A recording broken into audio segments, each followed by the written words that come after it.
일주일 동안도 잘 지내셨죠? 네, 오늘 이 말씀 중심에서 내어드림이라는 제목으로 하나님 말씀 증거하겠습니다. 주인과 종의 관계에 있어서 종의 모든 자기 결정권은 자기 자신에게 있는 것이 아니라 자신이 속한 주인에게 있습니다. 굉장히 중요한 말입니다. 만약 어떤 사람이 자기 스스로 어떤 결정을 한다면 그는 더 이상 누구에게 속한 종이 아니라 자기 스스로가 자기 인생의 주인인 것입니다. 왜냐하면 누구에게 속한 종은 절대로 자기 스스로 어떤 결정을 할 수 없기 때문입니다. 자기 스스로 결정하는 사람을 우리는 종이다 라고 부르지 않습니다. 오늘 본문은 이미 수요 설교에서 한번 다루었고요. 그리고 지난 7월 11일 우리 극동방송 설교로도 이미 방송되었던 내용입니다. 근데 하나님께서는 이번 주 내내 이 본문을 계속해서 묵상하게 하셨습니다. 다른 설교 제목, 한 달치 설교 제목을 제가 미리 잡기 때문에 이 설교 그 제목을 잡고 그거에 대해서 계속 묵상을 하려고 하는데 잘 묵상이 안 돼요. 그래서 하나님께서 계속 이 본문을 묵상하게 하셨어요. 무슨 의미일까요? 이 본문을 다시 한번 다뤘으면 좋겠다, 그런 말이 있죠. 유독 이 열왕기하 5장에는 주인이란 말과 종이란 말이 의도적으로 반복해서 사용이 됩니다. 제가 성경을 연구한 바에 의하면 과히 의도적이 아니고서 이렇게 반복되지 않습니다. 반복되는 데에는 어떤 의미가 있다는 거죠. 자, 우리가 종, 주인이라고 이야기할 때 성경에서 이것을 그냥 1차원적으로 종, 주인 이렇게 받아들이면 안 되고요. 성경에서 종이라고 하는 것은 어떤 의미가 있냐면 내가 누구에게 속하였다, 그런 것을 강조하기 위해서, 그것을 설명하기 위해서 주인이라고 하는 의미와 종이라고 하는 의미, 단어를 갖다 사용하는 거예요. 그러니까 우리가 종에 집중해서는 안 되고요, 주인에 집중해서는 안 되고요, 종을 설명하기 위해서 이런 단어들이 나온 거죠. 그러니까 종이라고 하는 것은 누구에게 속해 있는 건가, 이것을 설명하기 위해서 종이라고 하는 개념을 갖고 있다는 사실이죠. 열왕기하 5장 1절에 보니까 하나님이 나아만에게 은혜를 베푸셔서 그의 주인인 아람 왕 앞에서 크고 존귀한 자가 되게 하셨고 큰 용사가 되게 하셨다 라고 말씀하고 있습니다. 이때는 이미 나아만이 하나님에 대해서 잘 모를 때예요. 하나님을 만난 적도 없을 때예요. 그럼에도 불구하고 성경은 이 열왕기하 기자는 나아만이 아람 왕 앞에 존귀함을 받게 된 것과 그가 큰 용사가 된 것은 모두 하나님의 은혜였다 라고 말하고 있는 거죠. 저는 여기에 큰 은혜를 받습니다. 세상 사람들도 심지어 자기의 어떤 힘으로 살아가는 것 같지만 거기에는 다 하나님의 은혜가 있다는 것을 우리가 기억해야 됩니다. 그러니까 이 세상에 존재하는 모든 사람들이 하나님의 은혜를 받지 못하는 사람은 한 사람도 없다는 거예요. 그러니까 이 나아만이 아람에게 사랑을 받고 귀하게 여김을 받게 되고 큰 용사가 된 것은 모두 하나님의 은혜라는 사실을 성경은 굳이 밝히고 있죠. 굳이 밝히지 않아도 되는데 굳이 의도적으로 밝히고 있다는 거죠. 굳이 밝히는 것은 우리가 좀 자세히 살펴볼 필요가 있습니다. 그런데 이때까지만 해도 모든 것이 하나님의 은혜로 아람 왕이 이렇게 존귀한 자가 되고 큰 용사가 되었음에도 불구하고 정작 이 나아만은 그가 이렇게 된 것이 하나님의 은혜였다라는 사실을 까마득하게 모르고 있다는 거예요. 여러분 세상 사람들한테 한번 물어보세요. 지금 당신이 이렇게 사는 게 누구 때문입니까? 아니 누구 때문에 내가 열심히 살아서 그렇지만 이 까마득하게 모를 수밖에 없는 거죠. 그래서 성경은 점층적 표현법을 사용하고 있습니다. 점점 알아갈 수 있도록, 알 수 있도록 그 강도를 점점 높이고 있는 거죠. 그가 문둥병 환자라고 오늘 본문은 밝혀주고 있죠. 그러면서 이 병도 하나님이 고칠 것이라는 그런 기대감을 갖게 합니다. 그리고 곧 그 기대에 부응하는 장면이 나옵니다. 우리 사람은 너무 완악해서 웬만한 하나님이 베푸시는 은혜를 가지고는 우리가 이게 하나님의 은혜구나 잘 인식을 못해요. 그만큼 우리가 타락했어요. 그래서 우리가 느낄 만한 큰 것들, 우리가 한계에 부딪히고 우리가 해낼 수 없는 것들을 하나님께서 해주셨을 때, 그때야 비로소 우리는 이게 하나님의 은혜구나 하는 것을 인식하게 된다는 거죠. 그러니까 성숙하다는 건 뭐냐면 이런 작은 것들, 하나님께서 우리에게 잔잔하게 베푸시는 은혜들, 오늘 하루도 우리가 숨쉬는 것, 이거 내가 건강해서 숨쉬는 거 아니에요. 하나님의 은혜인 줄 믿으시길 바랍니다. 이렇게 얘기하면 이 하나님의 잔잔한 은혜를 경험해 보지 못한 사람들은 이게 마음에 잘 와닿지 않아요. 제가 이번 주에 이찬수 목사님 설교를 아주 재미난 이야기를 하더라고요. 제가 그 책을 읽으려고 지금 해놨는데, 그 부교육자가 이렇게 설교를 하면서 자기가 요즘 그 정리에 대한 책을 읽는데, 작자는 내가 깜빡깜빡 지금 잊어버렸습니다. 적어놔야 되는데 내 기억을 믿고 올라왔다가 지금 기억이 갑자기 안 나요. 그 작자가 이제 정리에 대해서 쓰는데, 이분은 정리는 버리는 것이다, 이렇게 정의를 내리고 버린대요. 정리하는 것은 꼭 버리는 거예요. 정리가 안 된다 그래서 잘 버리지 않기 때문에 정리가 안 되는 거죠. 근데 어떻게 버리느냐? 이분은 자기가 다 샀을 거 아니에요? 다 자기가 산 건데 이걸 가슴에 딱 안아본대. 내가 이걸 버릴 거냐 안 버릴 거냐 다 가슴에 안아본대. 가슴에 안아보고 막 이 가슴이 떨리거나 이 가슴이 뭔가 이렇게 퉁당거리면 이걸 안 버린대요.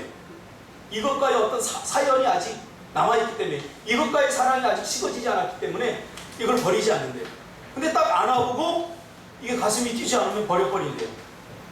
그러면서 이찬수 목사님이 재미난 얘기를 하더라고요. 아내한테 고맙다고. 나를 안으면 아직까지 가슴이 안 뛸 텐데 나를 버리지 않고 이렇게 살아줘서 너무 감사하다고 그런 얘기를 합니다. 여러분 오늘 가서 사랑하는 아내들 한번 알아보시기 바랍니다. 아직도 가슴이 뛰는지.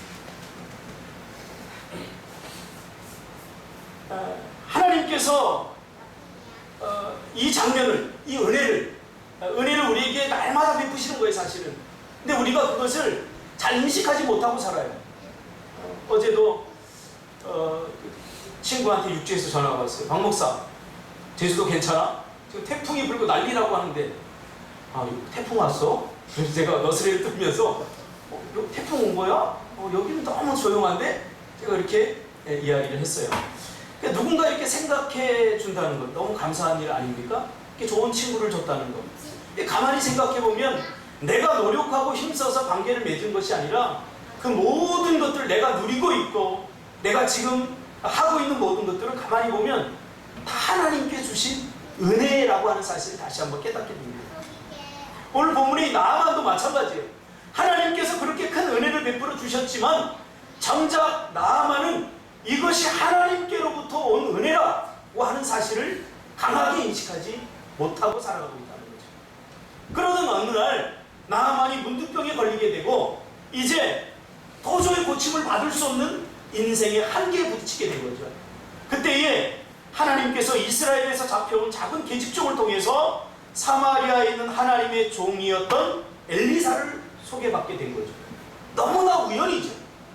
그러니까 하나님의 은혜는 마치 우연처럼 다가와요. 우리가 만난 것도 우연 아니겠습니까? 근데 이게 하나님의 계획된 우연이에요. 하나님의 백성이고 우연은 절대 없어요. 우리 보람 집사님 앉았던 자리에 노사연이 앉아서 만남을 불렀던 노사연이 앉아서 이렇게 손 들고 기도하고 갔어요. 우리 교회가 그런 교회예요. 그러니까 만남은 절대로 우연이 아니에요. 우연이 아니에요.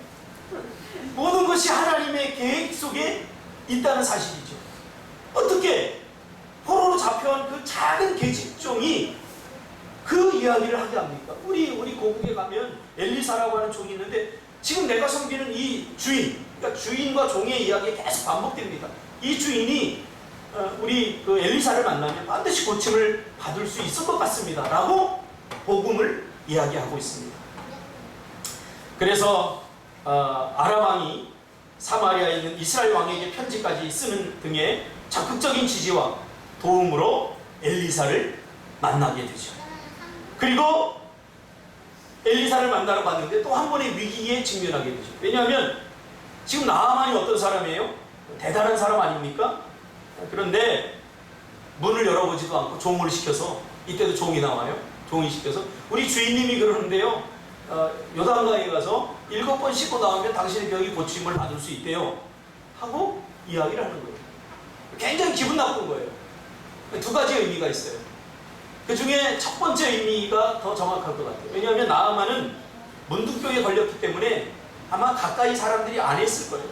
왜냐하면 문둥병은 그때 당시 옮는다고 생각했기 때문에 누가 이 문둥병에 옮고 싶겠습니까? 그러니까 나하만은 사실 굉장히 외로운 거죠. 그가 감당할 수 없는 그 문둥병에 걸려서 심지어 문둥병의 고통보다도 다른 사람들이 자기를 가까이 하지 않는 그 고통이 사실 더 컸을 거란 말이에요. 우리도 마찬가지 아닙니까? 우리도 마음에 다 상처 아픔들이 있지 않습니까? 그래서 때로는 어떤 사람을 만나면 내가 가까이 할 수 없는 그런 사람들이 우리에게 분명히 존재한다는 사실이죠. 그러나 그 아슬아슬한 위기의 순간, 야, 나 그냥 돌아갈 거야. 다른 데 강이 없어서 이스라엘에 별로 깨끗하지도 않은 요단강. 요단강은 계절천이기 때문에 별로 깨끗하지 않아요. 비가 올 때, 모맥을 거둘 시기에 비가 올 때만 아주 차는 그런 강이기 때문에 비가 오면 강이 어떻게 되죠? 흑색이죠. 별로 깨끗하진 강이 아니에요. 물이 좀 깨끗해질만 하면 물이 다 빠져나가 버려요. 그래서 작은 개철처럼 돼버려요. 그러니까 별로 깨끗하지 않은 강이라는 의식이 있었는데, 아니 다른 데 깨끗한 강이 많은데, 계절천이 아니고 깨끗한 강이 많은데 하필이면 왜 내가 여기 와서 이걸 내 몸을 씻어야 돼? 이 더러운 강에? 예? 그러면서 그냥 가려고 하죠. 그때 그 종들이, 나만의 종들이 적극적으로 지지를 해주죠. 아니 당신은 더 큰 일도 했을 것 아니냐, 고침을 받을 수 있다고 한다면 더 자존심 상하는 일도 했을 거 아니냐, 그런데 그렇게 한번 해보자, 여기까지 왔으니까 한번 해보자 라고 설득을 합니다. 그래서 한번 해보자. 그래서 요단강에 7번 씻었더니 문둥병이 나았어요. 그래서 3살이 돋아났다라고 성경은 이야기를 합니다. 그러자 고침을 받고 나서 이 나하만이 엄청난 고백을 하게 되죠. 그 고백이 15절에 나오는데요, 이렇게 고백합니다. 나하만이 모든 군대와 함께 하나님의 사람에게 돌아와서 그의 앞에 서서 이르되, 내가 이제 이스라엘 외에는 온 천하에 신이 없는 줄 아나이다. 무슨 말이에요? 이제는 내가 참 신을 만났다는 거예요. 그가 여러 가지 신을 섬겨봤지만 비로소 이제야 참 신, 유일하신 신, 그분이 하나님이라는 사실을 알았다는 거예요. 그러면서 뭐라고 고백합니까? 당신의 종이라고 말합니다. 자, 성경 우리가 좀 자세히 읽어야 돼요. 이게 지금 나하만이 뭐라고 그래요? 하나님의 종이라고 얘기하는 거예요, 자신을. 당신의 종. 그러니까 엘리사의 종이라고 자신을 칭하면서 엘리사가 섬기는 하나님의 종이다, 자신을 그렇게 표현하고 있는 거죠. 그러면서 당신의 종에게서 예물을 받으소서라고 말합니다. 여러분, 우리가 누가 함부로 다른 사람에게 내가 당신의 종이 되겠습니다 이렇게 말한다는 것은 아주 존경의 표시 아닙니까?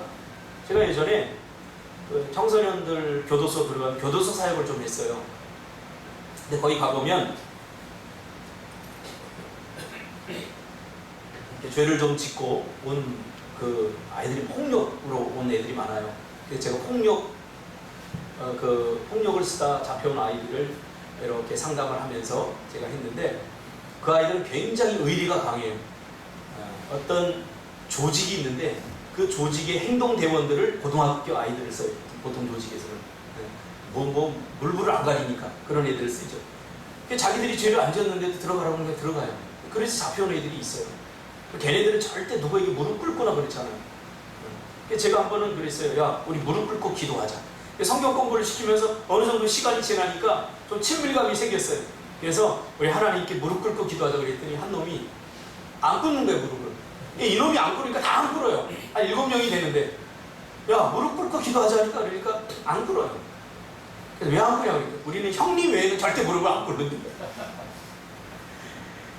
굉장히 우습잖아요. 그런 애들도 그렇다고요. 나중에 나중에 은혜 받고 그 아이가, 그 여린 아이가 상처를 받으니까 가시가 된 거예요. 가시가. 그러니까 누구도 신뢰하지 않고 누구의 말도 듣지 않는 거예요. 근데 나중에 복음을 통해서 그 아이가 마음이 여려지니까, 복음이 그 속을 뚫고 들어가니까 그때 무릎을 꿇더라고. 야, 기도하자 그러니까. 야, 형님이 기도하자 그러니까. 저한테 형님이라고 불렀어요. 그때는 그 형님 꼴에 제가 전도사 때니까, 야, 형님이 기도하자 하니까 우리가 다 무릎 꿇자 하니까 네 형님하고 다 꿇는 거예요. 이게 의리예요. 그러니까 누구나 함부로 무릎 꿇지 않는다고. 그런데 오늘 나아만은 자신을 종이라고 낮추면서 나는 이제 하나님의 종입니다, 이렇게 표현하는 거예요. 그러면서 뭐라고 고백합니까? 당신의 종에게서 예물을 받으소서라고 말합니다. 그러니까 5장 1절에서 분명히 그는 아람 왕을 자신의 주인이라고 소개합니다. 근데 지금 그는 당신의 종, 즉 자신을 하나님의 종이라고 그렇게 표현하고 있는 거죠. 이 말은 이제부터는 하나님이 내 삶의 주인입니다 라는 말이죠. 그리고 많은 예물을 엘리사에게 줍니다. 그러자 엘리사가 받지 않죠. 왜 받지 않은지는 아마 극동방 설교를 들은 분은 알 거예요. 그러니까 하나님이 받고 싶은 최고의 보상은 어떤 물질이 아니에요. 하나님이 가난해서 물질을 그렇게 궁색해서 그렇게 받으려고 하는 줄 아세요? 하나님이 우리에게 받고 싶은 최고의 예물은 보상은 뭐냐면, 하나님만이 유일한 신입니다, 하나님만이 내 인생의 주인입니다, 이 고백을 하나님께서 받고 싶은 거죠. 할렐루야. 그게 받고 싶은 것의 전부예요. 하나님 나라가 가난해서 돈이 없어서 우리에게 앵벌이 하듯이 우리에게 그걸 받기를 원하시는 분이 아니에요. 그러자 이 나아만이 뭐라고 합니까? 이제부터는 번제물과 다른 희생제를 여호와 외 다른 신에게는 드리지 아니하고 다만 여호와께만 드리겠다라고 엄청난 고백을 합니다. 그러니까 여러분, 우리가 하나님 앞에 어떤 보상을 한다고 하는 개념을 버리고 살아야 돼요. 왠지 아세요? 우리가 하나님의 은혜를 갚을 수 있다고 여러분 생각하십니까? 우리가 받은 하나님의 은혜를 우리가 도대체 갚을 수 있다고 여러분 믿습니까? 그런 사람들이 있어요. 부모님의 은혜도 우리가 갚았다라고 생각하는 사람이 있어요. 그건 참 바보스러운 사람이에요. 부모님의 은혜는 절대로 갚을 수 없는 거예요. 갚아도 갚아지지 않는 게 부모님의 은혜이듯이 하나님의 은혜도 마찬가지예요. 때로 그런 사람들이 있어요. 나 할 만큼 했어. 나 하나님께 할 만큼 했어. 제가 직접 들은 이야기예요.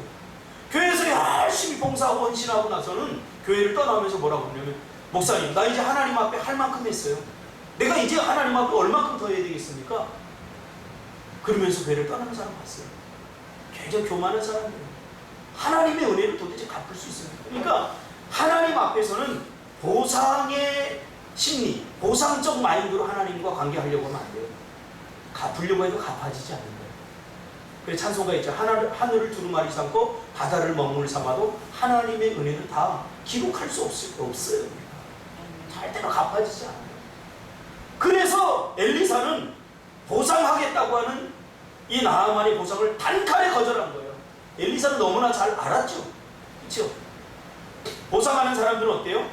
보상하고 나면 그걸로 끝이에요. 나는 이제 할 만큼 했다. 하나님이 나에게 베풀어 준 것만큼 나도 할 만큼 했으니까 이제는 내 마음대로 살겠다, 이거 아니겠습니까?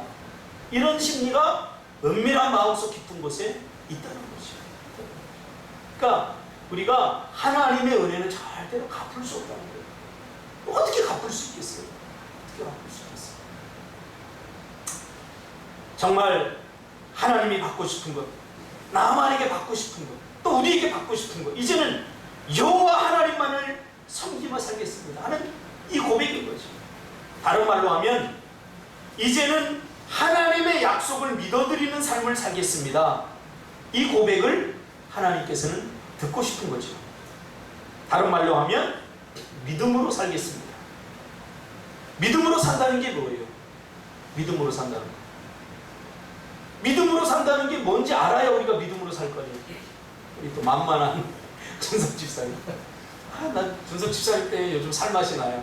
예전에 별로 살맛이 안 났는데 이 집을 별로 안 쳐다보고 살았는데 행복했는데 요즘은 쳐다보니까 그래도 행복해져요. 네. 자, 믿음으로 산다는 것은 도대체 뭐예요? 말씀이 하라는 마음에는 안 들지만 뭐 그렇다고 한번 해봅시다. 여러분, 믿음으로 삽시다. 믿음으로 삽시다. 그러는데 도대체 믿음으로 산다는 게 뭐예요? 어떤 분이 제게 물었어요. 믿음이 뭐예요? 그러니까 믿음은 바라는 것들의 실상이요 보이지 않는 것이. 믿음으로 산다는 게 뭐냐니까요. 믿음이 뭐냐니까. 믿음은 바라는 것들의 실상이. 그렇게 해서는 믿음을 우리가 믿음의 삶을 살 수 없어요. 믿음으로 산다는 것은, 믿음이라고 하는 것은 하나님의 약속에 대해서 인격적으로 반응하는 거예요. 지금 준석 집사님이 얘기했잖아요. 하나님이 말씀이 그렇다고 하면 인격적으로 하나님을 신뢰하고 그 약속이 믿어지지 않는 인생의 모든 순간에도 그 하나님의 약속을 끝까지 믿어드리는 거예요. 이게 믿음이죠. 이게 믿음으로 사는 삶이에요. 여러분 믿습니까? 이게 믿음으로 사는 거예요. 인격적으로 반응을 해드리는 거예요. 노아가 하나님의 약속을 받았어요. 비로 심판하겠다. 근데 120년 동안 이 약속이 이루어지지 않았어요. 그러니까 어때요? 주변 사람들로부터 놀림을 받죠.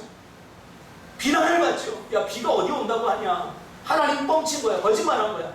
그때도 노아는 여전히 인격적으로 하나님의 약속을 믿고 인격적인 반응을 했어요. 그게 뭐예요? 120년 동안 방주를 지은 거예요.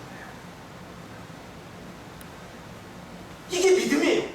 이게 믿음으로 산다고 하는 의미예요. 사실 우리도 이와 비슷하지 않습니까? 자신이 스스로 할 수 없는 한계에 부딪힐 때 그것을 해결해 주시는 하나님을 보고 분명히 하나님의 일하심과 하나님의 은혜를 분명하게 경험을 하게 되죠. 자, 근데 그 다음이 문제입니다. 그 다음. 오늘 이 나아만은 분명히 하나님을 경험한 거예요. 하나님이 이 땅에 한 분밖에 없다는 것을 분명히 눈으로 본 거예요. 근데 그 다음이 문제입니다. 그는 고침을 받고 나자 자신의 병 고침을 단순히 보상하려고 했어요. 최고의 보상은 하나님만이 신입니다. 그리고 믿음으로 살아드리는 것인데, 하나님을 믿어드리는 것인데 그렇지 못하고 보상을 하려고 했던 거죠. 그리고 뭐라고 고백합니까? 18절에 오직 한 가지 일이 있사오니 여호와께서 당신의 종을 용서하기를 원하나이다. 잘못도 안 해놓고 지금 용서를 먼저 전제하고 있죠. 그러면서 정말로 실망스러운 고백을 합니다. 우리는 이런 고백을 너무너무 자주 해요. 메시지 성경으로, 유진 피터슨이 쓴 메시지 성경으로 제가 읽어드릴게요. 내 주인이 림몬 신전에 들어가서 예배할 때에는 내 부축을 받아서 신전에 들어갑니다. 그때는 나도 머리를 숙여야 하는데 이것만은 여호와께서 용서해 주시기를 바랍니다. 이게 무슨 말이냐면, 방금 전에는 하나님이 내 인생의 주인입니다 라고 고백을 했다가 지금 또다시 돌아와 버렸어요. 누가? 내 주인이 아람 왕이 되고, 이 말은 내 주인이 아람 왕이라고 하는 것은 아람 왕이 섬기는 림몬신이 내 주인이다, 그 말이에요. 성경을 보니까.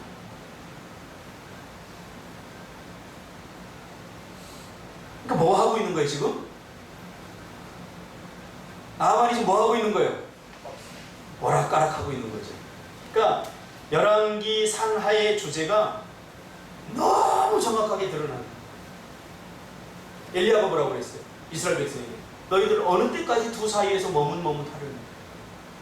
지금 오락가락하는 거예요.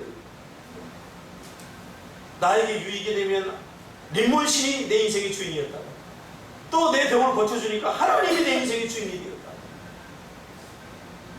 마치 우리의 삶과 너무 비슷해요. 우리가 하나님의 은혜를 경험하지 못해서 그런 것 아니에요. 하나님의 은혜를 경험했음에도 불구하고 인생의 어려움을 만나고 문제를 만나면 어쩔 수 없었습니다. 그래도 내가 먹고는 살아야 될 거 아닙니까? 내가 만약에 신전에 들어갈 때 내가 같이 절하지 않으면 나 잘리는데, 이 좋은 직업, 이 좋은 직장 잘리는데 내가 어떻게 그거 안 하겠습니까? 우리가 조금 더 나가서 내 인생을 책임져 주시는 분, 유일한 분은 하나님이라는 사실을 우리가 끝까지 믿어드려야 되는 거죠. 그러나 나아만은, 야, 내가 아람 왕이 림몬 신전에 들어갈 때 부축해 주지 않으면 분명히 아람 왕이 싫어할 텐데, 그럼 아람 왕이 나를 자를 수도 있을 건데, 일어나지 않은 일에 대해서 두려움은 뭐예요? 일어나지 않은 일에 대해서 내가 대처할 능력이 없다고 생각할 때 그때 생기는 게 두려움이에요. 아직 일어나지 않았어요. 그러니까 여러분, 우리는 내일을 사는 게 아니라 오늘을 사는 거예요. 제가 가끔 이야기하잖아요. 내일은 아직 오지 않았고요. 내일은 하나님의 영역이에요. 우리가 그 하나님의 영역에 들어갈 때 그때 두려움이 생기고 문제가 생기고 감당할 수 없는 그런 고통들이 생기는 거예요. 내일은 내일의 주인 되신 하나님께 다 맡겨야 되는 거죠. 그래서 제가 즐겨 쓰는 말이 뭐예요? 예? 잊어버렸나요? 과거는 예? 과거는 네, 할렐루야, 감사합니다. 김성훈 집사님 무조건 정답입니다. 도와주려고 하잖아요, 진석교를. 내일은 우리의 영역이 아니에요. 우리는 그냥 오늘을 사는 거예요. 내일은 하나님 앞에 다 맡기는 거예요. 내일의 주인은 하나님이잖아요. 그런데도 이 나아만은 그렇게 큰 은혜를 경험했음에도 불구하고 마음을 싹 바꾸잖아요. 그래서 미리 그러잖아요. 용서해달라고. 아직 일어나지도 않았어요. 아직 일어나지도 않은 일에 대해서 자기가 머리로 생각하고 자기가 경험한 바에 의해서 절대로 아람왕은 내가 하나님을 섬긴다고 하면 이거를 이해해 주지 못할 뿐이야. 그럼 어떻게 될까? 그 끝에는 내가 나를 자르겠지? 그럼 나는 뭐 먹고 살지? 이렇게 돼버리는 거예요. 거기까지 가버리는 거예요. 이거를 심리학에서 메타 커뮤니케이션이라고 해요. 일어나지 않은 일에 대해서 자기가 자기 마음대로 막 탑을 쌓다가 무너뜨렸다, 또 탑을 쌓다가 무너뜨렸다. 밤새도록 해보세요. 자기 잠만 안 오고 약이나 먹고 그러죠. 내려놔야죠. 아직 일어나지 않은 일에 대해서는 걱정하고 염려할 필요가 없다. 하나님께 다 내용 맡겨드려야 되는 거죠. 오늘 이 나아만은 머뭇거리고 있죠. 열왕기상 18장 21절에 아람왕이 그렇게 말한 적도 없는데 계속해서 머뭇거리고 있죠. 그러니까 사실 이 나아만은 아람왕 핑계를 대고 민몬신 핑계를 대는 것 같지만 결국은 내가 민몬신에게 절할 수밖에 없습니다 라고 결정한 것은 누구의 결정이에요?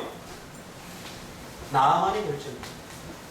사실은 자기의 주인이 아람 왕이고 민몬신 같지만 사실 이 고백을 가만히 분석해보면 이 모든 것을 자기가 사유하고 자기가 생각하고 자기가 경험한 바에 의하고 자기가 분위기를 판단해보니까 그렇게 하면 안 되겠다 라고 판단한 것은 바로 자기 자신이에요. 누가 결정했어요? 자기가 결정합니다. 그러니까 아람 왕, 민몬신 이건 핑계를 댔을 뿐이죠. 핑계를 댔을 뿐이죠. 그는 거룩한 믿음의 도전을 아예 할 생각을 하지 않고 있죠. 그리고는 안 될 것이다 라는 생각을 먼저 전제하고 그리고 엘리사에게 이해해 달라고 고백하고 있는 거죠. 이해받을 수 없는 것을 이해해 달라고 하는 거죠. 죄를 짓겠다고 하는데 하나님 앞에 이해해 달라고 하는 거예요. 이해할 수 없는 거예요. 이해받을 수도 없는 거예요. 이해받아서도 안 되는 거고. 누가 하나님 앞에 하나님 나 한 번만 죄 지을 테니까 한 번만 이번 딱 한 번만 봐주세요. 이거가 똑같은 거예요. 이런 엄청난 은혜를 입고도 여전히 하나님을 신뢰하지 못하고 있는 것이고 고침받은 것은 고침받은 것이고 내 삶은 또 내 삶이다. 이렇게 고침받은 것과 내 삶을 신앙과 삶을 믿음과 삶을 분리하고 있죠. 오늘 우리들처럼 말이죠. 말씀을 들을 때는 다 은혜 받은 것 같고 기도 응답 받을 때는 하나님의 도우심을 받는 것 같고 정말 너무너무 좋은데 또 삶으로 가보면 삶이라고 하는 현실이 눈앞에 펼쳐져 있으니까 말씀으로 사는 것이 불가능해 보여요. 오늘 나아만처럼 고침을 받아서 좋긴 한데 우리가 구원을 받아서 좋기는 한데 하나님의 말씀대로 이 세상에서 살려고 하니까 너무너무 힘들 것 같아요. 그러니까 아예 포기하고 사는 거죠. 그래서 하나님의 말씀이라는 기준을 다 버리고 자기가 기준을 만드는 거죠. 나는 요 정도만 해야 되겠다. 여러분 제가 순종에 대해서 이야기하죠. 순종은 자기가 할 수 있을 것 같은 것을 하는 것을 절대 순종이라고 말하지 않아요. 그걸 누가 못하겠어요. 자기가 할 수 있을 것 같은 걸 하는 거 누구나 다 할 수 있는 거예요. 그러나 진정한 순종은 할 수 없는 것 같은 현실, 할 수 없는 것 같은 것에서 하나님께서 말씀하실 때 그걸 따르는 게 바로 순종인 거죠. 오늘 나아만도 이런 하나님을 경험하고도 그는 하나님을 내 인생의 유일한 주인입니다 라고 고백하면서도 실제적으로는 하나님을 인정하고 있지 않는 거죠. 오늘 우리 삶 가운데 이런 일들이 많이 일어나고 있습니다. 여러분, 지금까지 우리는 얼마나 하나님의 큰 은혜를 경험했습니까? 그러면 이제는 인생의 그 어떤 순간에도 하나님을 인격적으로 신뢰해드리는 반응을 보여야 되지 않겠습니까? 왜냐하면 믿음이란 하나님의 약속에 대해서 인격적으로 반응하는 것이기 때문이죠. 이제 내가 아람 왕에게 가면 분명히 그런 일이 일어날 것인데, 그러면 내가 사표를 쓰는 한이 있더라도 하나님만을 섬기겠습니다. 지금까지 나를 큰 용사가 되게 하고 아람 왕의 은혜를 입게 한 것은 아람 왕이 아니고 림몬신이 아니라 하나님이었군요 라고 깨달았다면 이제 하나님께 모든 걸 걸어야죠. 내 인생을 책임져주시는 분은 바로 이 땅의 유일한 신이신 만군의 여호와 하나님이시기 때문이죠. 그러나 그렇게 하지 못하죠. 나라만이 그렇게 하지 못한 이유가 뭡니까? 우리가 너무나 잘 알고 있어요. 왜? 우리도 그렇기 때문에. 은혜가 삶으로 흘러 들어가지 못하게 막고 있는 것은 나예요. 다른 사람이 아닙니다. 믿음이 삶에 적용되지 못하도록 막는 것은 나 자신입니다. 다른 사람이 막는 게 아니에요. 다른 사람이 신앙생활 못하게 하는 게 아니고 다른 사람이 막는 게 아니라 바로 나예요. 내 인생의 주인 노릇하는 내가 하나님의 은혜가 내 안으로 흘러 들어오지 못하도록 막는 거예요. 그러자 엘리사가 뭐라고 합니까? 아무 반응도 보이지 않습니다. 너무 어이가 없는 거죠. 그리고 뭐라고 합니까? 평안히 가라. 야, 떠들지 말고 그냥 평안히 가라. 그렇게 말합니다. 우리는 여기서 나아만이 과연 구원을 받은 사람인가 못 받은 사람인가 이런 천박한 상상은 하지 않았으면 좋겠습니다. 오늘 본문은 그것을 우리에게 말하고 있지 않기 때문이죠. 그가 왜 머뭇거렸는가? 그리고 우리는 왜 머뭇거리는가? 이 고민을 우리가 좀 해볼 필요가 있어요. 하나님의 나라는 말에 있지 않고 능력이 있습니다. 즉 수많은 그의 고백보다 그가 여호와가 이 땅의 유일한 하나님입니다 라고 생각한다면 그는 더 이상 머뭇거리지 말고 하나님만을 믿고 따르겠습니다 라고 고백하고 삶으로 그렇게 살아드려야 되는 거죠. 그러면 하나님만을 믿고 따른다는 것의 의미는 무엇인가? 오늘 결론입니다. 우리가 지금 신앙생활을 하고 있어요. 신앙생활이 뭐고? 믿음으로 산다. 믿음으로 산다는 것이 뭐고? 하나님만을 따른다는 것. 하나님만이 내 인생의 유일한 신입니다 라고 고백하는 것. 이것의 의미는 뭐냐면 모든 결정권을 하나님 앞에 다 내어드리는 거예요. 모든 결정. 자녀 교육도 내가 해서는 안 돼요. 모든 결정권을 하나님께 다 내어드려요. 물질 관리도 마찬가지. 내 인생의 미래를 계획하는 것도 마찬가지. 내가 결정하고 내가 판단하고 내가 하려고 하잖아요. 다. 그러니까 하나님을 무시하는 거예요. 말로는 하나님을 믿습니다. 따르겠습니다. 하나님만이 내 인생의 유일한 신입니다 라고 말로는 고백하면서 결정권을 하나님 앞에 드리지 않는다면 이것은 다 헛소리라는 사실이에요. 그러나 이런 고백을 하지 않더라도 내 인생의 모든 결정권을 하나님 앞에 다 내어 드린다면 이것이야말로 믿음으로 사는 거예요. 예수님이 그렇게 사셨잖아요.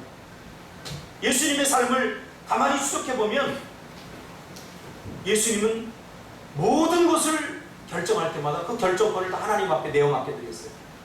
하나님이 원하십니다. 하나님의 뜻이라면 이게 뭐예요? 다 하나님께 결정권을 맡겨드렸다는 거예요. 그 결정권을 맡겨드린 그 최고의 클라이막스가 뭐냐면 갈멜산에서 예수님이 자기의 목숨을 죽음을 눈앞에 두고 자기의 생명을 자기 스스로 선택하지 않고 주님의 뜻이라면, 하나님의 뜻이라면, 그리고 하나님께 다 내어 맡겨드립니다. 그러니까 이 자기의 죽음조차도 하나님 앞에 내어 맡겨드릴 수 있어요. 그래야 평안히 죽을 수 있어요. 우리가 어차피 죽는데 죽지 않으려고 뭐 요즘 제가 50이 넘다 보니까 제 관심이 어디에 있냐면 다 건강식. 아침에 뭘 틀어보면 뭐 논이가 좋대, 뭐가 좋대. 그럼 또 홈쇼핑 틀어보면 또 그거 팔아요. 그럼 뭘 먹은들 건강하겠어요? 뭘 먹은들 200살 살겠습니까? 다 그냥 자기 만족이죠. 그냥 먹을 거 마음껏 드시고 대신에 너무 오버하지 않게만 드시고 적당히 운동하면 다 우리 정성근 집사님처럼 다 건강하게 다 살 수 있어요. 그러니까 모든 결정권을 하나님 앞에 다 내어드리시기 바랍니다. 이게 내어드리지 않으면 우리는 예수를 믿어도 아무것도 변한 것이 아닙니다. 조금 변한 것 같은데 사실은 다시 돌아와요. 제자리. 우리가 왜 매일 제자리로 돌아오는 줄 아십니까? 뭐 변한 것 같고 뭐 되는 것 같은데 다시 원위치예요. 왜냐하면 결정권을 내가 갖고 있기 때문에. 우리가 내린 결정은 다시 돌아오게 만들어요. 이스라엘 백성들이 광야 40년 동안 계속 돌았잖아요. 왜? 자기들이 가지고 있는 결정권을 자기들이 결정했기 때문에. 매일 원위치. 뭐 앞으로 나간다고 돈을 번다고 하는데 뭐 매일 빵꾸나. 예상이 없었던 돈들이 다 나가. 계속 빵꾸나. 아무리 발버둥 쳐보세요. 근데 결정권을 하나님 앞에 딱 내어 맡겨드리면 뭐예요? 그 다음부터 뭔가 변화가 시작된다는 거죠. 오늘 나아만은 그래서 나아만이 구원을 받았을까요? 못 받았을까요? 준석 집사님. 그렇죠. 하나님만 아시죠. 우리는 이것을 천박한 상상이라고 하죠. 오늘 성경 그걸 말하는 게 아니라 왜 나아만이 머뭇거렸느냐. 그 큰 은혜를 갖고도 왜 우리는 도대체 머뭇거리느냐. 하나님이 내 인생의 주인이고 하나님이 우리 인생의 미래를 책임져 주시고 지금 제 50년 동안 살아온 제 삶을 뒤돌아 보니까요. 오늘도 아침에 내가 성경 본문 화장실에서 읽어보면서 묵상을 이렇게 하면서 야, 아찔한 순간들이 많았더라고요. 감사가 넘쳐나는 거예요. 아니 이 아이들이 도대체 뭘 믿고 여기까지 따라왔지? 아찔한 거예요. 어제는 우리 자녀들 옛날 사진들을 내가 카톡 정리하면서 이게 보면서 야 이럴 때가 있었는데 여기 무슨 학원이 제대로 있는 것도 아니고 이게 뭐 제대로 돼 있는 것도 아닌데 야 도대체 내가 무슨 생각으로 이 아이들을 여기 데리고 왔어? 얘네들 미래를 어떻게 하려고 내가 이렇게 데려가 순간 생각하면 아찔해요. 근데 감사한 것은 하나님께서 우리의 발걸음을 한 걸음 한 걸음 선한 길로 복된 길로 인도해 주고 계시다는 사실이에요. 할렐루야. 야, 이게 얼마나 감사합니다. 왜 그래요? 제가 잘하는 거 있어요. 제가 정말 잘하는 거. 저한테 아무것도 배우지 마세요. 저한테 선한 것이 아무것도 없어요. 근데 저한테 딱 하나 배울 게 있다면 저는요, 우리 집사람이 알아요. 뭐든 결정할 때 결정권을 다 하나님께 내야 돼요. 그것이 얼마나 힘들고 고통스러운도 저는 하나님께 다 내야 돼요. 그리고 집사람을 살펴요. 여보, 우리 힘들고 어렵지만 하나님이 이렇게 원하시니 우리 이렇게 한번 해드립시다. 제가 지금까지 이렇게 해왔어요. 교회로 옮길 때도 그렇고 그 예천 갈 때도 그렇고 모든 순간이 순종할 만한 순간이 단 한 번도 없었어요. 순종할 만한 퍼센트가 0%도 없었어요. 순종 못할 것이었어요. 생각해보세요. 저 예린이 대학 들어가는데 저 여자애를 어떻게 육지에 놔두고 올 생각을 하겠으며 모든 것들이 다 불가능한 상황이었는데 그래도 하나님께서 기뻐하신다고 하니 우리 결정권을 하나님께 내어드립시다. 그리고 하나님께 내어드렸더니 지금 여기까지 왔는데 제가 불행해 보이십니까? 저를 만나는 사람마다 그래요. 목사님 이 세상에 제일 행복한 목회를 하고 있습니다. 할렐루야. 김희성 PD는 저에게 목사님 신의 한 수를 줬습니다. 신의 한 수입니다. 제가 보니까 이 지역이 이제 다 개발이 되고요. 제가 땅 투기하러 온 것은 아니에요. 뭐 목사가 뭐 땅 보는 사람 아니에요. 하나님 말씀 보는 사람. 그런데 결정권을 하나님께 내가 고민할 이유도 없고 내가 괜히 머리 굴릴 필요도 없고 가라고 하면 거기에 분명히 무슨 의미가 있고 뜻이 있고 내가 해야 될 일이기 때문에 나를 보내신 거야. 그러니까 가게 되는 거야. 여러분은 모든 결정권을 하나님 앞에 다 내어드렸습니까? 기도하겠습니다.